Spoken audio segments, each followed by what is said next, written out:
Maybe don't know. This time, next time, it's time to build. This time to build. This time to build. This time to build. This time to build. This time to build. This time to build. This time power. This time to build power.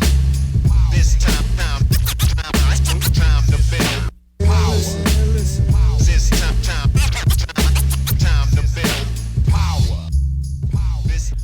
What's up, everybody? I'm your host, Chris Hampton. And this is Nate Drolet. And since we're starting a new little segment of this, I don't know if I can come up with enough duos to make this even feasible, so I'm not even going to try. Making it easy on me. I know, and that disappoints everyone out there, but I think these are going to be fun.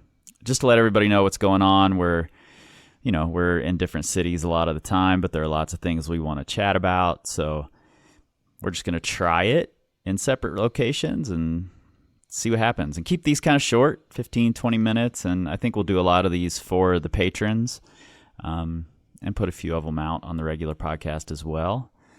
So how's Houston? Hot. I bet, man. Are you guys getting all the crazy rain and storms that the Midwest is getting and that we've had here? Yeah, we get a bunch of rain here. I like it though. This is where I grew up, and that's kind of what I'm used to. So yeah, I like it. Plus, it's so hot. I don't spend a ton of time outside, anyways. Yeah, totally. But yeah, it's been good. How's Lander? Lander's been. It's funny. Everybody was complaining about the weather here because it had rained a lot, but I was like, maybe I just scheduled my days right because I haven't had a single day that I've missed because of rain. Nice. But now that's changed, and the rodeo wave has been pretty wet.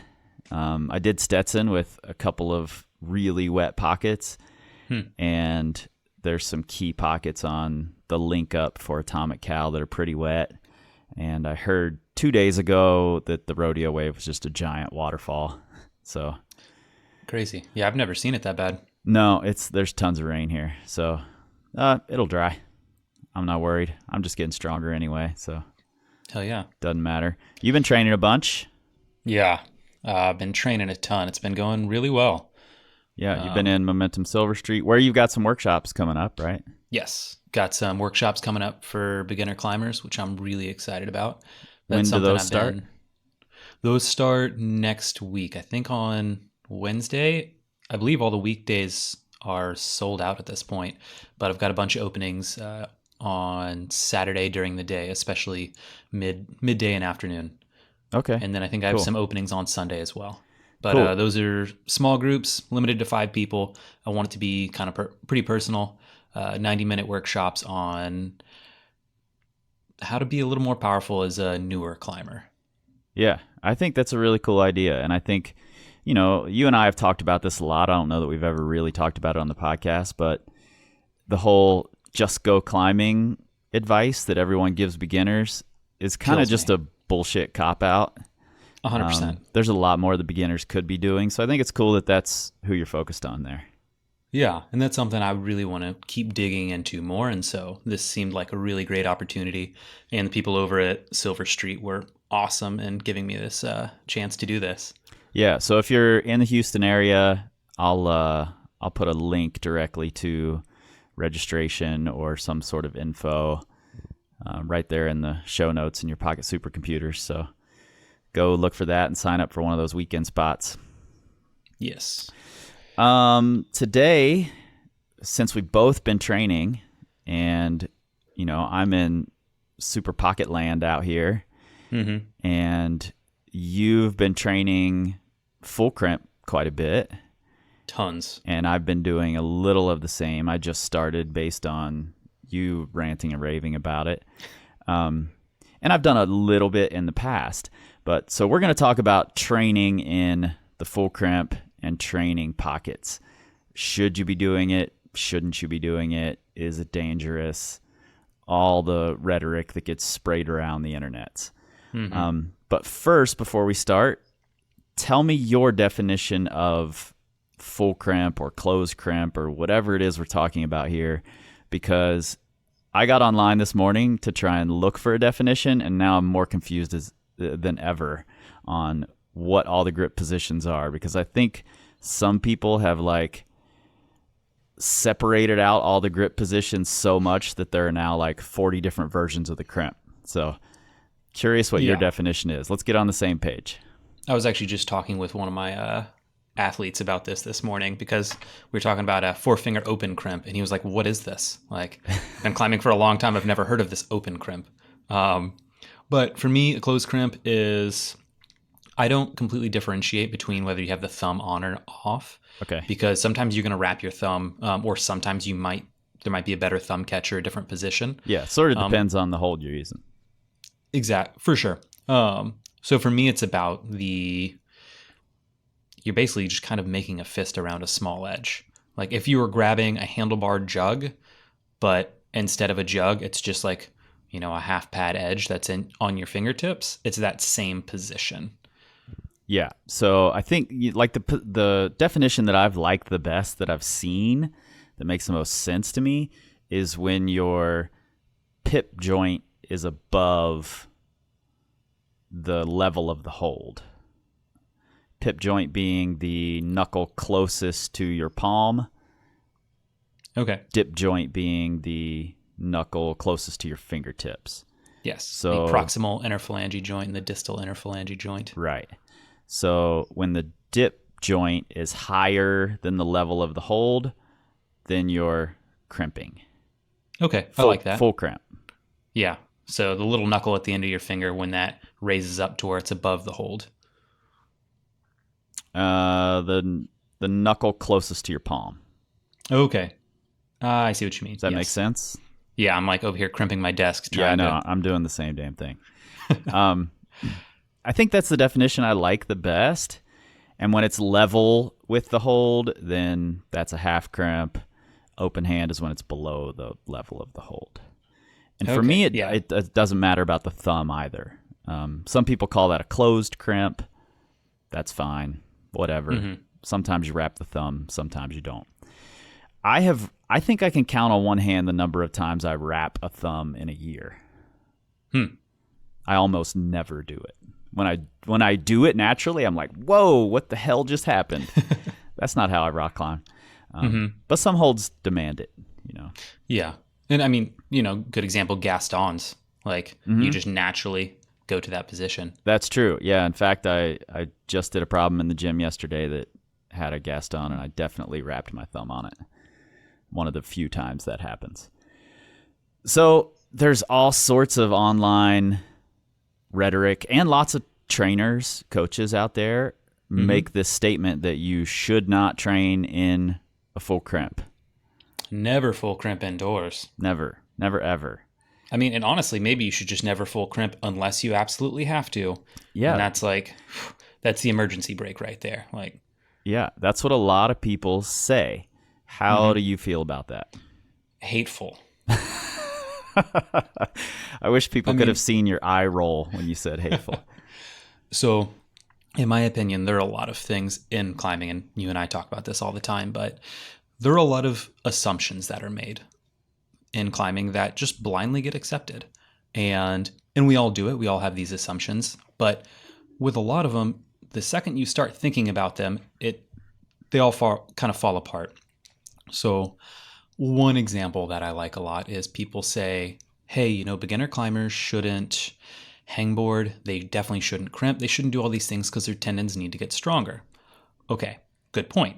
However, what's helping your tendons to adapt?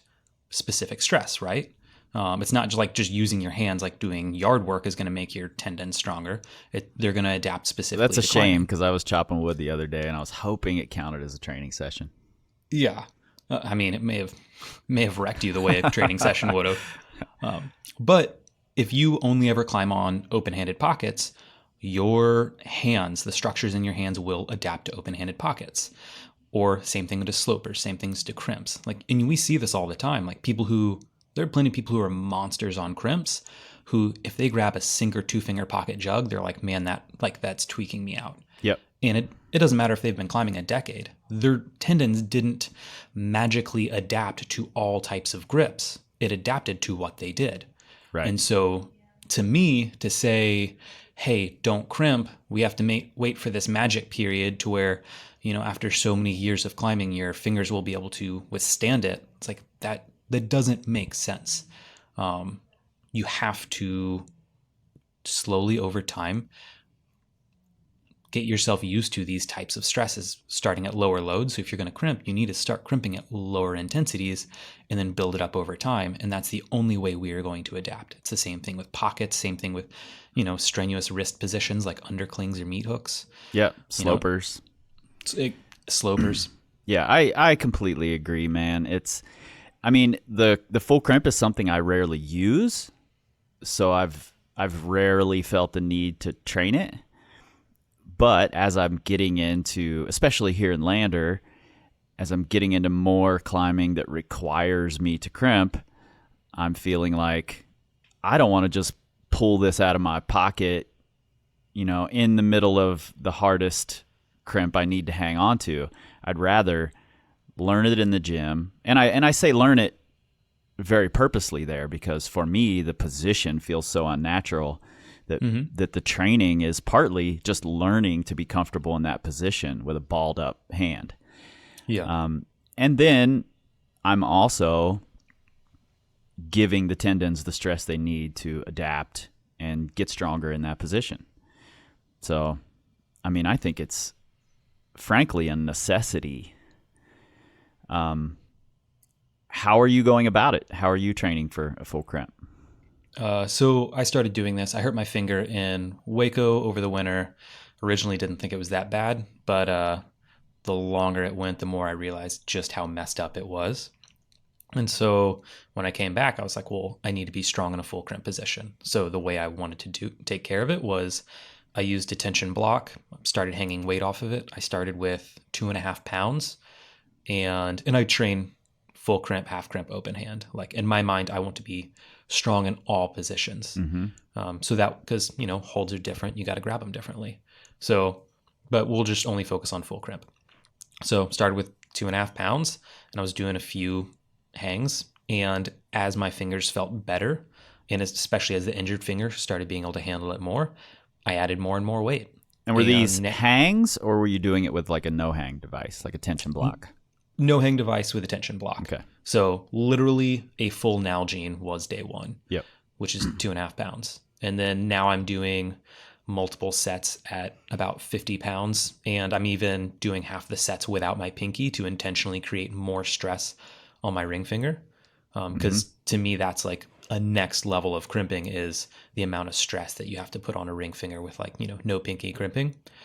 But I've just taken it slow. It's been over 2 months now. And what's really cool is initially I was like, okay, I want my finger to be better so that I can get back to climbing. But now because I took the time and I did this with both hands, man, I'm the healthiest I've ever felt crimping indoors. Yeah. And strongest, unquestionably. Yeah. Cool. But, yeah. And this is another thing that's worth mentioning is that I do also train half crimp and open hand. And when I'm indoors, I'm not just crimping everything. I'm still very, I don't crimp unless I feel like this is a small hold I need to crimp on. And I be smart about it. I don't do, because the best way to get hurt is to do too much too soon. So I try and keep that all in mind. Yeah. You just brought up an interesting point. I was reading a Dave McLeod blog from quite a while ago today. And he says unequivocally in the article that bouldering is the best way to train a full crimp and that it's safer than hanging in a full crimp. And I read all his reasoning and frankly, none of it made any sense to me. I think the order of safety goes hanging or no hangs even, because you can do it with such a lower load. So no hangs, hanging, then bouldering, and then campusing, maybe even never until you're pretty damn experienced. But I don't think bouldering is safer than just hanging on a full crimp.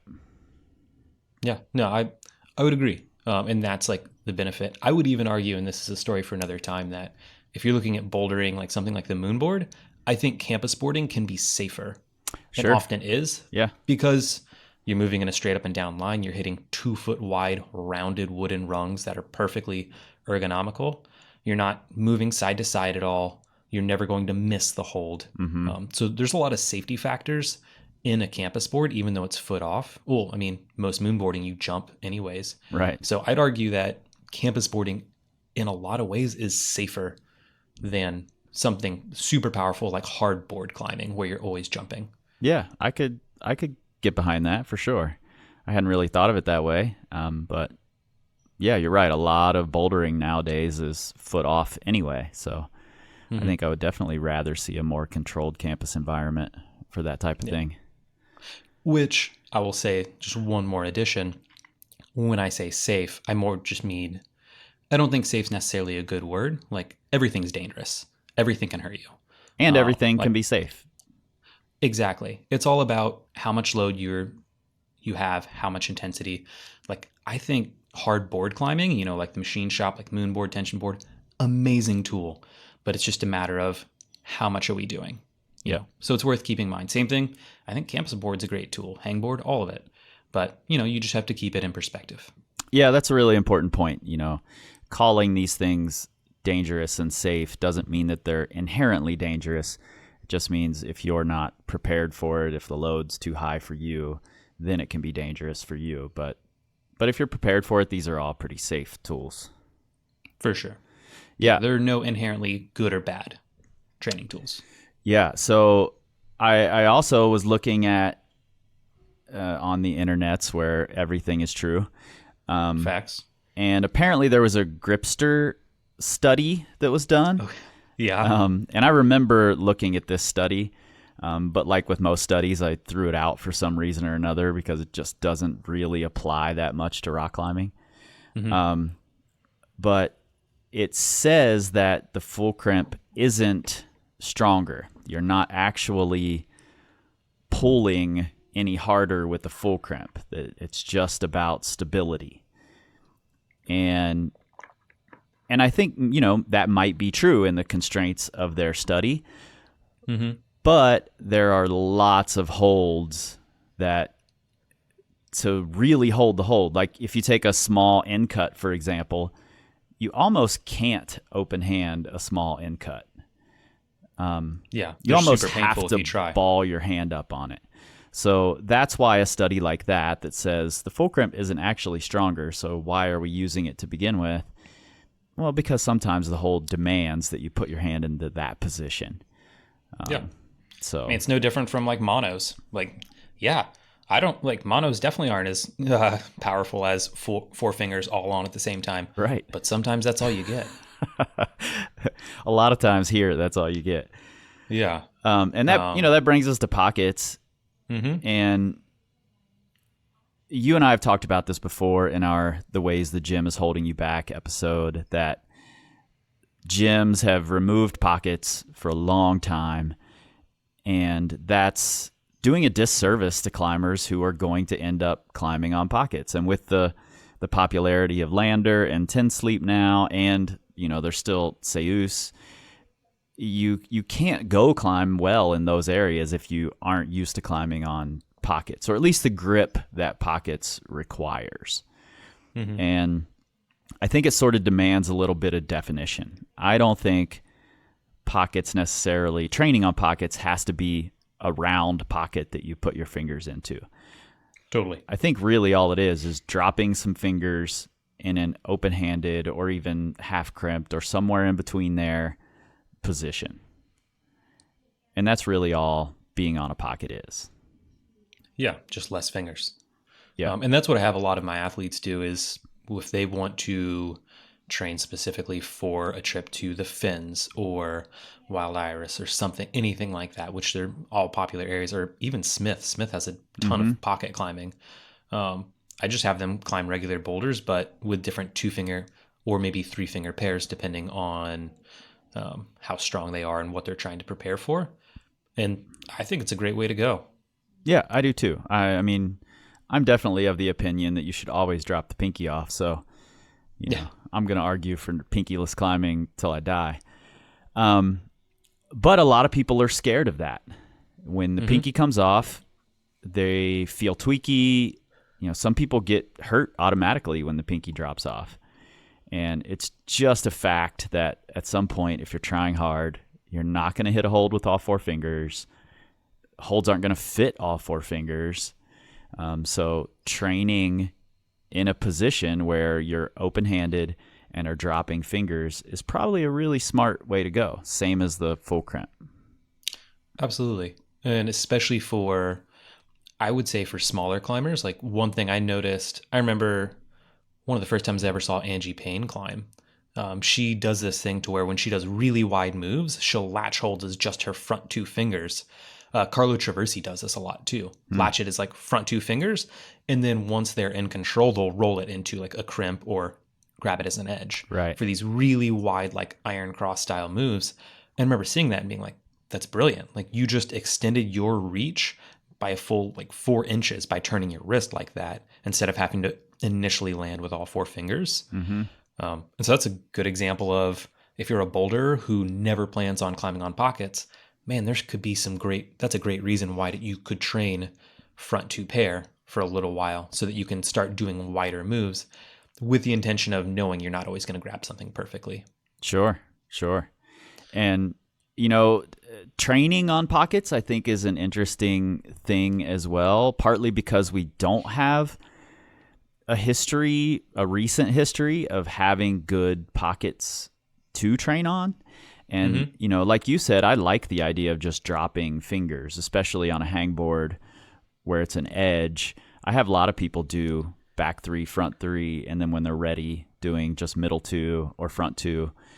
And I think that's better than the normal pocket grip that we see for a lot of reasons. I'm not so big on the nestling your fingers into the edge of the board is a bad thing. I don't care, as long as that's what you're testing against all the time, fine, do it. But one thing I do see, and one thing we've talked a lot about in the machine shop with training pockets, is most pocket holds, including a lot of the old Yaneros, which are, kind of the quintessential indoor pocket, a lot of them force the pressure. What you're holding ends up being on the radius of the pocket. So you take it on your, the middle pad of your fingers, and that's where all the pressure gets put. Yeah. But then when you go outside and you climb on pockets, it's more often that you're getting a thin pocket and it's the tips of your fingers, and you're really having to apply pressure through the tips of your fingers.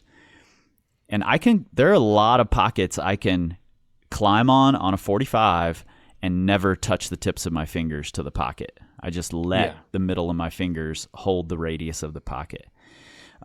So I definitely want to give a shout out to Ian Powell and Kilter. He and I talked about pockets quite a bit, and then he created these pockets that they're now selling, these granite pockets that really do an amazing job of forcing you to actually hold the pocket. And I think that's a big missing link in a lot of people's pocket training. And doing it on an edge works really well. Or if you're going to have pockets that you're training on, find some that force you to actually grip the pocket. I do think it's funny that you call that the missing link in people's pocket training. I was just thinking, I was like, I don't know how many people are actually pocket training, but I think the missing link is in fact pocket training. It is in fact pocket training. Yeah. But I completely agree with you. And yeah, so man, I want to hear about your experience with Stetson. So I remember maybe it was the first time you went to Tension headquarters. Was it Will you were talking with, and you were saying how you needed to start training your ring finger monos because Stetson was kind of blowing you up.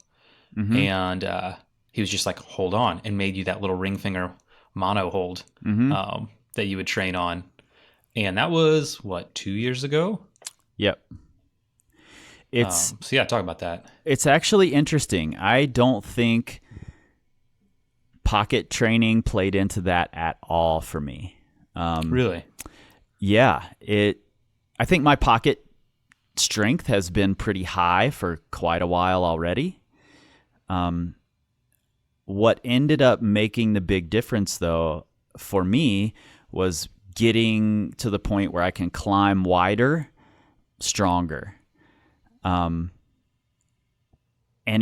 I got up there and I was able to get into the pockets with far more control, far more effectively. And all of a sudden I just owned the positions. I don't think it was the grips at all on that, but to be fair, I have pretty strong pocket already, Yeah, and you have a pretty high level of pockets in your regular climbing diet. Right. Or if nothing else, you also climb pinky off a lot. Yeah, I mean, I climb pinky off 99.9% of the time. If I put my pinky on, there's crazy shit that happens. And yeah, I mean, for me, that's all it was. I think, frankly, the giving tree made a big difference for Stetson because it's so wide and so tension dependent. You have to keep extreme tension all the time. Climbing on that boulder translated really well to climbing on the rodeo wave. Oh, cool. Yeah, like the positions on Atomic Stetson are so much easier than the positions on the giving tree. That makes sense. That when I got on it, it just felt like, oh shit, I'm just basically standing here. This isn't even a problem anymore. I mean, I have time. Like before it was, I have to sprint through this opening. And now I have time to I was messing up which fingers I put in the pockets because I hadn't been on it in forever. And I just had all this time to experiment with how I'm holding the hold and still be able to do the moves. So, yeah. So I don't think pocket training for me played into that at all, actually. Well, that was a terrible example for me to bring up then. But like you said, I've had tons and tons of pocket training in my background. I mean, pockets were popular in the gym when I started. Yeah. We had whole routes that were just all monos and two fingers. You'll never find that in the gym now. Yeah, I can't even imagine. So on the topic of pockets, one other thing that I think is worth bringing up, since we talked about crimping, is what do you do with the other fingers when you're grabbing a pocket? Because there's this new belief kind of coming out that you should do bull horns or kind of a Spider-Man grip to where, so for everyone listening, if you're grabbing a 2-finger pocket, like just sinking it to, let's say, 2-pad pocket, and then you have to worry about what are you doing with your pointer finger and pinky. So there was a study done, I think in 2001, that showed that if you curl those 2 fingers into your palm, you get a 48% strength increase. Yeah. Which is awesome. Yeah. Downside is that it creates more stress on different structures of your hand. And so if those structures are not used to that type of stress, then they're more likely to get injured. Sure. Like we talked about it earlier, anything that's not used to stress, if you put too much stress on it too quickly, going to be more likely to get injured. And there was an article that came out that basically said, hey, 48% strength increase if you do this. And if you're not used to it, you'll get injured. So the answer that they gave was, don't do that. Right. Learn to climb in another way. Yeah, which to me is crazy. It's like, hey guys, if you, here's this thing called compounding interest. If you invest money early on, later on, you're going to get a disproportionate amount back. So remember, if you invest money now, you don't get to spend it right now. So spend all your money. It's like, hold on, guys. I think there was a lesson here and that wasn't it. So in my mind, hey, yes, this is a stressful position on multiple structures in your hands and forearms. Let's take our time, let's develop to it, and let's get the 48%. It's free money practically. Yeah. Just don't be an asshole with how you train. Yeah, absolutely. You have to practice it. You have to train it. Frankly, I've never seen anyone bullhorn a 2-finger pocket. Yeah. And you and I had talked about this a while ago, so I actually tried it on a couple of monos on a route here in Lander. And yeah, it's so strange. And if you try to move above it, you're screwed. You're going to break all your other fingers. Yeah, they get pinned into the wall. Yeah.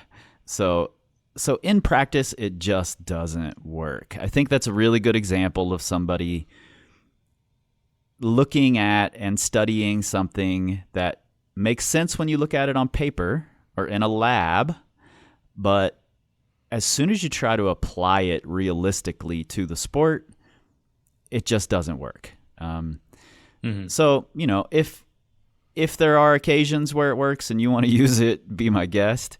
But I've never seen it in practice, and I climb with some of the strongest pocket climbers on the planet here. So I don't think it's even valid. I'm with you. You should be training with your fingers curled into your palm, not doing bullhorns on the hangboard.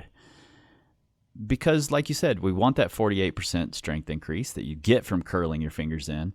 I'm going to curl my fingers into my palm as hard as I can because it feels stronger.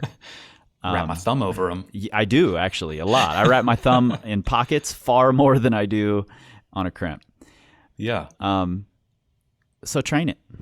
Yeah. Yeah. And I think that's, as far as my parting message with this goes, there are a lot of stressful, strenuous things in climbing.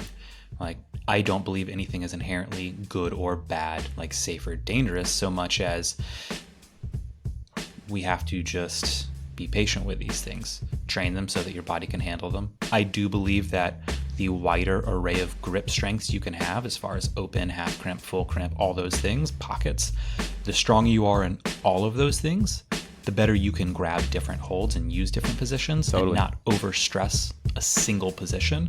And I think that's important. So for me, it's take the time, develop these things. Don't fear things, just give them healthy respect. Yeah, I don't think I can say it any better. So I think that's the point at which we wrap this thing up. You guys know where to find us, powercompanyclimbing.com. You can look right there in your Pocket Supercomputer show notes and find links to Nate's upcoming workshops at Momentum Silver Street. And if you're in the Houston area and you've been given that you should just climb more advice and you're not satisfied with it, then good for you. You shouldn't be satisfied with it. And go see Nate at Momentum Silver Street. This is going to come out quick, so it'll be this coming weekend? No, it's the next weekend. Next week. Okay. Yeah. So it's coming up soon. Next weekend. Get in there and get registered. And follow us on the Instagrams. And, if you're a Pinterester, follow us there too. We're on the Facebooks at Power Company Climbing on all of those platforms. And we are not currently going to be found on the Twitter because we don't tweet. We scream like eagles. This time,